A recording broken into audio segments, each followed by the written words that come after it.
Hey, and welcome to Reporting In. I am your host, Malcolm Fleschner, and if you haven't seen this show before, this is the only show on the TYT network dedicated exclusively to the topic of journalism. We talk to investigative reporters, journalists from around the world, and here domestically in the United States about the stories they're covering, about journalism itself. And today, I'm super excited about our guest meaning my guest. It's David Sirota, the David Sirota, and you probably are familiar with his work. He is one of the leading and most trenchant investigative journalists working in the United States today. I really appreciate his work, but just to give you his, first say hi, David. Thank you for doing this. Thanks for having me. I'm going to give your bona fides now. He is a syndicated columnist. He is the author of 3 books, including his latest, which is Back to Our Future, How the 1980s Explain the World We Live In Now, Our Culture, Our Politics, Our Everything, available in bookstores everywhere, which don't really exist anymore, but also online. But he currently writes for an outlet called Capital in Maine, and he's going to tell us about that. He also has his own podcast where he interviews people, very terrific guests, including most recently Matt Taibbi, and they talked about Putin and Russiagate. A really interesting conversation. So you can join me in supporting his Patreon. So there's a little plug for your podcast, David. Thanks, man. And crazy little trivia: David is portrayed by Sam Kinseith on the hit American television comedy The Goldbergs. That's actually you. He plays you. Yes, he does. Has got to be surreal. A 12-year-old version of me. 12-year-old version of you. That's correct. And you look at him on the show, and you're like, oh, you have so much. If this show goes on for another 30 years. You're in real trouble, kid. You have so much pain and suffering ahead of you. but at least we can all enjoy it and laugh at it now. So first thing I want to do is find out about Capital in Maine. Of course, I know everything about this outlet. I'm deeply steeped. As a host of a show about journalism, it behooves me to know these sorts of things. But for our viewers who may be unfamiliar with Capital in Maine, maybe you could tell us a little bit about it, how long you've been working for them, and what exactly you do. Sure. Capital in Maine is a nonprofit journalism outlet based in California. It has focused, and it does focus on economic inequality, power, corruption, and the like. Basically, it's a follow the money kind of outlet. It has been focused on California, not exclusively, but primarily in the past. And I recently started with them to do, well, not just California reporting, but all sorts of reporting from across the country. I do basically financial investigative reporting, money and politics reporting, and that's what I'll be doing for them. I just started about, a little less than a week ago, and I'm psyched about it. I've been following your work for a while, and I admire it. And some of the most important work that I've seen from you back when you were with the International Business Times especially, but has been to uncover the kind of corruption that's involved in our pension systems across the country, various pension organizations or pensions that are being looted and robbed left and right. And these are billions of dollars that are being sucked out of pensions to the benefit of the 1% or the 0.1%, to the detriment of the people who are supposed to be the beneficiaries of these pensions. And it's like one of those stories that almost nobody is reporting on, but it's hugely influential and meaningful and important. But it's also, because it's a financial story, it kind of people's eyes glaze over, I think, when they hear about it. And so is that frustrating for you, working on stories that involve topics that are often difficult to explain and really involve just getting deep into the weeds of numbers and poring over just countless figures and trying to financial statements and that sort of thing? It must be a real challenge. It definitely is, and I think the challenge of it is not just digging out the story, but it's also, as you suggest, making it compelling and understandable to the average reader. I mean, the thing is that stories about pensions are really stories about economic survival. Pensions are something, a lot of people hear that word and they think it's something from the past, but still millions and millions of workers in the United States rely on some form of pension for their retirement. And what has happened in the past decade, at least, is that Wall Street has turned public pension systems, these are retirement systems for millions of government workers, they've turned them into a profit center for Wall Street. That these are basically just big pools of money. Workers put in money from their paychecks to these pension systems that are supposed to be their savings for retirement. That money is supposed to be invested and grow with earnings, and those earnings are supposed to help finance the retirement of police officers, firefighters, teachers, all sorts of government workers. And what's ended up happening is that the financial industry, in particular private equity, hedge fund managers and the like, have gotten a larger and larger slice of this money to manage, presumably on behalf of retirees. But as my reporting and others have shown, the fees that come along with investing your money with these kinds of investments are absolutely enormous. Now, it might be okay if those fees were generating huge returns for the retirees, but in many cases, the fees are making Wall Street big money, but they're not necessarily coming with big, sizable earnings in terms of investment earnings for retirees. Now, that is a hugely important story. It, to my mind, is a very compelling story. It's absolutely critical. I mean, we're talking about literally the ability to economically survive for millions and millions of retirees. And it is a story that has been, as you suggest, it's been largely ignored. And what's particularly vexing about it being ignored is that, look, money in politics and financial issues get comparatively less attention than political hot button stories in general. But even within the overall financial coverage, I mean, you've seen stories that get a large amount of attention out of Washington. Corruption stories and the like, which I'm not saying aren't stories, they are. I mean, stories about graft in Washington are important stories. Right. But the point here is that sometimes you'll see a story from Washington about, $25,000, $30,000 or whatever it is, and it'll be a huge story. I mean, I think of remember Congressman Aaron Schock and the story about him, misusing funds from his office and the like. Right. That was what was it, $100,000, $200,000, whatever it was. The pension story is quite literally a multi-billion-dollar story, right? I mean, you got like McDonnell in Virginia and Menendez in New Jersey. Right. Compared to what you're talking about, this is really nickel and dime, penny ante stuff. But it's hard to you don't put a personality to it. You don't say here's the villain with these pension stories. Or the villains are people who are sort of not necessarily the top level politician that everybody knows. There's somebody inside the bureaucracy. So the stories don't get as much attention, even though they're so economically enormous. And I say it this way, that a lot of people don't pay attention to pensions, but you know who's paying attention to the debate over pensions? The richest people in the world. The richest people in the world on Wall Street, who make so much money off of these giant pools of capital that are supposed to be financing the retirement benefits for government workers. And I mean, that's a story where one of the criticisms of the right frequently you hear is that Democrats or the left want to redistribute income, income redistribution. And that's a stark example of redistributing wealth, anyway, from the bottom to the top, where the hedge fund managers and all these people on Wall Street and the like are just sucking out this money that was going to these retirees, these working class people, and yet we never hear about that.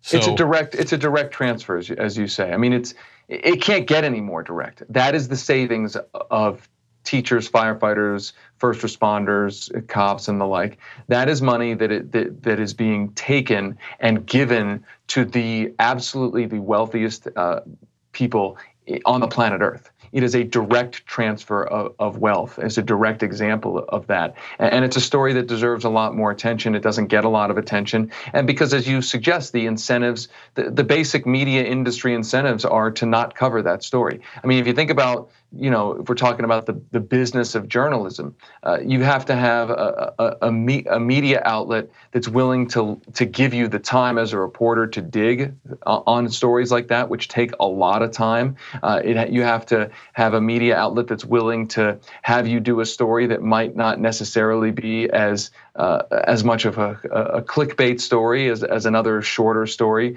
So in a sense, the economic incentives within the journalism industry are aligned against ever doing a story or a set of stories like that. So are you suggesting that doing a story on pension reform or on the rating of pensions is more expensive than covering the latest Donald Trump tweet? Yes, I am not just suggesting that, I am declaring that. Listen, I'm no good with figures, but if you say so. Well, I think there's another dynamic also at work where not only are the people who are running the New York Times and the Washington Post, their social circle is the same as the kind of people who are ripping off these pension funds, but the one thing that we don't acknowledge about papers like the Post or the Washington Post, the New York Times, the Wall Street Journal, and the like, is that their readership is the same people on Wall Street, much more so, and it's not the people whose pensions are being raided. It's not firefighters, it's not police officers, it's not sanitation workers or anybody else.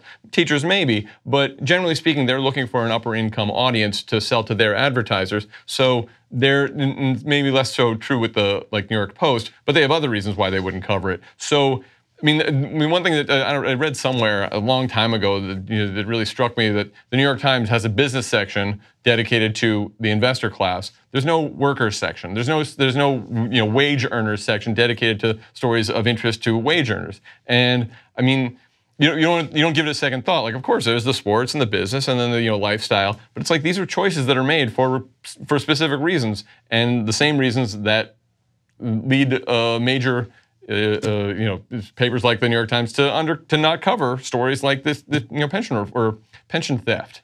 That's right. I mean, the thrust of the media industry is to serve an affluent audience, and that's I'm not even making a value judgment about that. It's just the truth. I mean, if you look at advertisers and you look at the way these publications talk about who their most valuable readers are, they are seeking an affluent audience because the advertisers are seeking an affluent audience, and the advertisers are seeking an affluent audience because the advertisers want to get their message in front of customers who can buy their products. I mean, this is basic capitalism 101.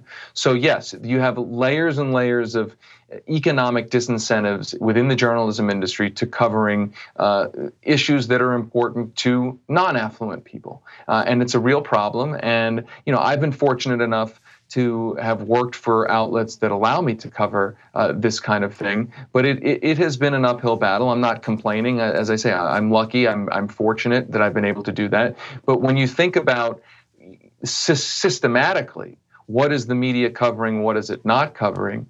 For every one story that might defy those economic disincentives, you have 10, 20, 30, 40 stories that follow those economic incentives and aren't interested in covering, and arguably in some cases are interested in covering up the issues that are important to non-affluent people, regular people.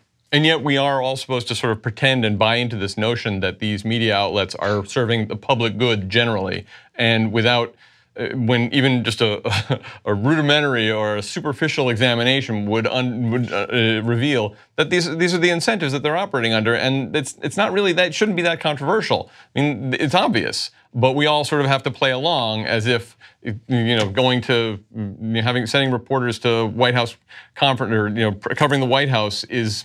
I don't want to get into it, but yes, your point is well taken, that these are the incentives that are at play here, and that really it hampers the kind of quality journalism that we would expect or we would want to get for a well-informed populace. And sort of the irony, I guess, nowadays is with the internet and the advent of new media, and traditional media and journalism in general is really at risk. And that's the other thing I wanted to talk to you about, which is that despite these criticisms that we're leveling at the traditional news outlets like the Washington Post and New York Times, they do cover these stories. They do cover some stories that are important, and they do great journalism sometimes. And even that is threatened to go away. Not so much even really from the major newspapers, because they seem to find a way to insulate themselves. We can talk about later. But more local newspapers. And you're coming out. You're in Denver. You live in Denver. The local. I spoke with like last month or so, I spoke with someone a Colorado reporter talking about how the Denver Post has been taken over by a hedge fund, and they've the editorial staff has been eviscerated. The same things happened to the San Jose Mercury News. Now we hear recently that's happened at the New York Daily News, and more an already threatened landscape, journalism landscape, is looking to be, now we're looking at a moonscape in the future where these hedge funds come in, they sell off whatever they can, they squeeze as much as they can out of it, and then they leave the shell to die. And the consequence of the death of local journalism potentially is what we're risking. Is my assessment accurate? Is that what is going to happen, or do you see it shaking out in a different way? Well, I certainly think you've laid out where we are now. It's hard to know where we're going, and I'm not completely convinced that the trends are going to continue. Yes, we have seen basically the financialization of the economy is now affecting the journalism industry in specific. I have said in the past that the people expressing surprise and shock about this, there is something a little bit odd about it, in the sense that you had for decades local. Let's not idealize local newspapers. Let's not idealize the Denver Post. They do great work, but they've also been they have been a loyal defender of the corporate elite and the establishment here in Colorado. And, this is a newspaper, and I'm not picking on them, but their editorial in 2012 lauded Mitt Romney and his record, laying off people as a private equity executive, lauded him as some great, job creator and champion of the free market and capitalism. And then meanwhile, a couple of years later, the Denver Post is basically getting eaten alive by the same tactics. The point here is that what's gone on is that you've had newspapers and local media that have served to prop up and defend the sort of vulture capitalist economy for decades, and now all of a sudden turning around and expressing surprise that the vulture capitalist economy is coming for the newspapers. My hope is a couple of things. One, that the experience that local media in general is dealing with right now is going to radicalize in a good way, radicalize reporters and editors to realize that their previous ideological and business incentive behavior, business incentivized behavior to always defend the corporate elite, to always be basically a stenographer for power, that's not a good thing. That the forces that have eviscerated the economy and the middle class as a whole are forces that are now eviscerating journalism, and that the journalism industry culturally should be a lot more willing to question those economic trends and the power. I mean, the old adage is that journalism is supposed to challenge powerful, afflict the comfortable and comfort the afflicted. And unfortunately, it's been the opposite for a while. And I hope that the situation will radicalize and galvanize a different culture in journalism. The second thing I hope is that we will see, as part of that, you will see new publications that will come up and take advantage of the death or weakening of legacy media outlets. I think the problems that the Denver Post is having doesn't necessarily mean that people in Denver don't want news, doesn't necessarily mean that people in a place like Denver don't want journalism. I think the problems that the Denver Post is facing is an opportunity for others, and the business models are going to have to shift. They're going to have to change because the advertising model from the internet has been so radically disrupted. But I think it is definitely possible to do that. I mean, I guess that's my question really, is whether a good investigative journalism is simply incompatible with late-stage capitalism. And I mean, you're right now, you're working with Capital in Maine. It's a nonprofit, but it's not like you're working for free. And as you pointed out earlier, investigative journalism in particular is costly compared to the kind of hot take journalism that we get from cable TV and that sort of thing. So, I mean, I appreciate your optimism, and that especially the idea that all these people who have been operating under a traditional model are going to realize, that all this time they were saying, well, first they came for the factory workers, and I didn't say anything because I wasn't a factory worker, and now all of a sudden, where's my newspaper? They're selling my building, and now I have to work out of El Segundo if you're at the Los Angeles Times. Or, I mean, that's the other model, is the millionaire coming in and buying it. But so I guess, where does the money come from? How does it get funded is the question. And that's because the advertiser model, traditionally newspapers ran, they weren't expected to make huge profits. They did make huge profits, but they weren't squeezed for every last nickel the way they are now. And I just wonder what's going to happen if there are no advertisers, then who's going to pay for all this journalism? Yeah, I mean that's a fair question. If I had the answer, I'd probably be more successful than I am right now. I would say this. My view on that is that the readership and the audience is going to have to pitch in. I just think there's no way really around that. That if you want good journalism, you're going to have to pitch in something for it. Now the question then becomes, well, the average reader can't pitch in. They're going to read one publication and another. It's too many things to pitch into, and I think that's a problem. But I do think generally that publications and news outlets are going to have to do a better job of making the audience and the readers not only be the audience and read the content, but feel so connected to it that the audience feels a need to an imperative to invest, to put skin in the game. I think that's absolutely critical. That you're right that the advertising model, it's not dead. I mean, I think that can be part of a revenue model, but I think you need a readership and an audience to be willing to pitch in something. And look, I think that's possible. There's a really fascinating project that's gone on over in Holland with a publication called The Correspondent, which is coming to the United States, which is based completely and exclusively on reader support. And what's gone on, as far as I understand it, is that readers pitch in, and the publication is doing well. And part of the requirement of the publication is that its reporters are engaging with its readership all the time on what stories, what topics to cover, and the like. So I do think that journalism outlets and reporters individually need to become more comfortable with having a deeper personal relationship and an ongoing engaged relationship with readers. That the era of having credibility, having guaranteed revenues just from a big brand like the Denver Post or that era is basically probably coming to an end. It's going to be a different era where reporters and news outlets are going to have a much more intimate personal relationship with the readership. And that's certainly possible now in an era of technology where the kind of interaction can happen much more readily than it could have in the past. We're almost out of time, so unfortunately, because that's like a million other things I wanted to talk to you about, but we'll have to save that for next time you come on.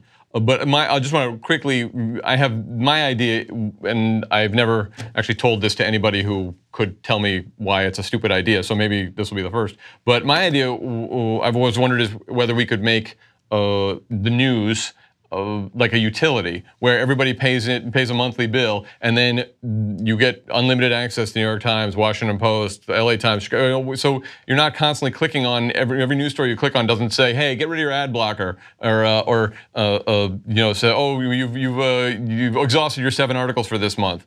And then they pool the money and distribute it somehow, and you have a password that you use to get in or something. It just seems like it would be possible, and that way we would be paying for what we get. We wouldn't pay so much that it would be onerous and impossible, but it would also mean that, as you put it, we have skin in the game, and we're saying this is a valuable commodity that I'm willing to pay for. So I don't think it's a bad idea conceptually. There's a couple of obstacles to it. One, there's an antitrust question. Yeah. Is that essentially collusion between certain media organizations at the expense of other organizations? Well, so hang on, David. Collusion is not against the law, apparently, as you may have learned.